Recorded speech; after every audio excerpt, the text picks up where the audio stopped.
Welcome back, everyone. You're getting very good at that now. You know, there's something we have to do at the beginning of this while the music track is going on, where we just have to engage each other.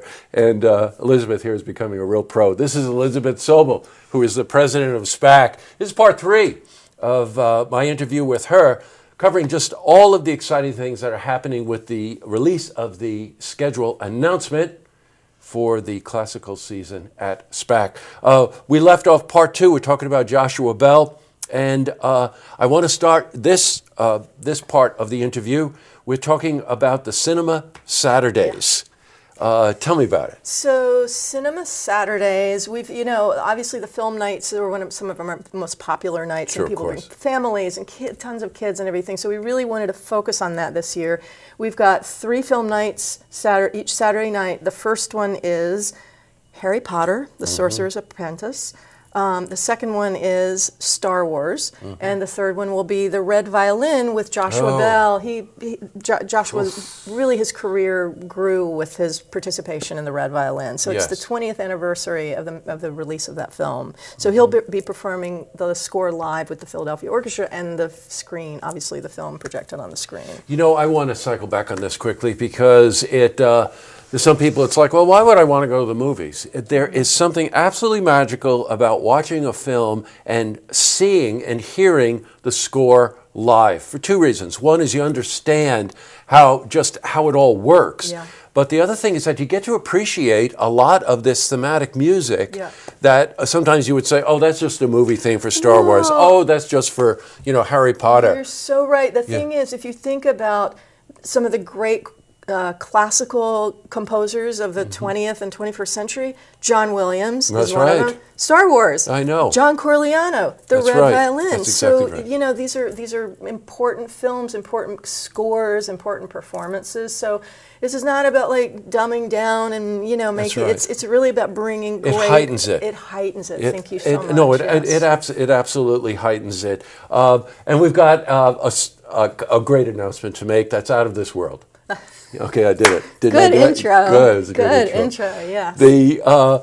You've got to explain this one. You first told me about this, I think it was 6-7 months ago. Probably longer. Yeah. So how to do this succinctly. I personally, my only regret in my life is that in my education, going through conservatory, was that I never really learned, like math and science were just not part of what I did, at school. And I've always regretted that because I'm fascinated with astronomy and physics and science and everything. So I personally read a lot of writers who write for the layperson. So it's always of interest to me, that sort of underlying unity of everything. It's like how science and art are connected. How the inner universe, the outer universe, and how all that stuff pulls us all together as human beings. So what we're doing this summer, this whole region, aside from the cultural beauty of the region, there's so much tech and science in the region, which I didn't realize until I got here, right? So I thought, how can we bring that together? How can we bring together that nexus of art and science, inner, outer, and explore those themes? And so we're going to kick off this festival within a festival with our first Friday night is going to be Holst the Planets. And we've done it before and recently. However, this year we're going to do it with the Houston Symphony's production that includes like huge LED screens where we'll be putting gorgeous NASA space footage images along with the music. So you'll be able to experience the music or the cosmos through the conception of a great composer, see the astrophotography along with it, and then when the concert's over, weather permitting, and please, weather gods, please, please, please, we'll go out to the reflecting pool where there will be scores of telescopes and amateur astronomers, so that you can actually go from artist's concept of the cosmos to actually looking up into the heavens. And I don't know about you, but I can't wait for that. And we all have our favorite of the host planets. Jupiter's the one that always just strikes me. It's just such a magnificent piece of music. And by the way, the NASA photography actually goes through the rings of Saturn and looks at Jupiter in a way that you can't possibly imagine. You can go online and source some of this and just imagine seeing that accurate NASA photography zooming through our universe up on a big screen while the orchestra is performing Holst the Planets. And then after that, going up to the reflecting pool, and you might just take a look at Jupiter, Yeah, right? exactly. well, that one works for me. So, and then the rest of the week, we're going to be folding in, we're in discussions right now. We're going to be partnering with the Museum of Innovation and Science over in Schenectady to create a whole week of this kind of exploration of all these themes, and of course ending with Star Wars, which is you know how much better does it get? A great classical music score with. That's right, with that kind of a film. Yeah, exactly. Right, I know. Elizabeth, you know what? We could probably go on for 7 segments if you and I get talking about this. I think just to sort of sum it up, that the SPAC classical season has been announced.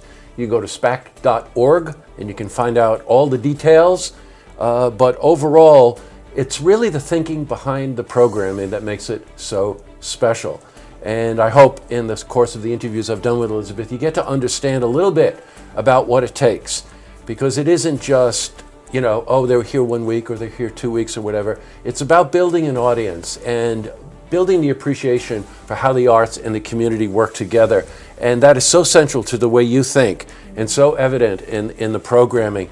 So we've got amazing, National Ballet of Cuba is coming. New York City Ballet has some amazing programs. Get into that, especially 21st century choreographers in the tribute to Jerome Robbins. You've got Joshua Bell with the Philadelphia Orchestra. You have Holst the Planets. You've got the Chamber Series, which is just an absolute gem to go see in the SPAC Little Theater. Main thing is learn about it, start talking about it, and above all, participate. Great to see you as always. So great to see you, Jesse. And I just can't wait. Thanks. Okay. Look forward to seeing everybody there. Thanks for coming in. Thank you. To see this interview again, you can head to our website.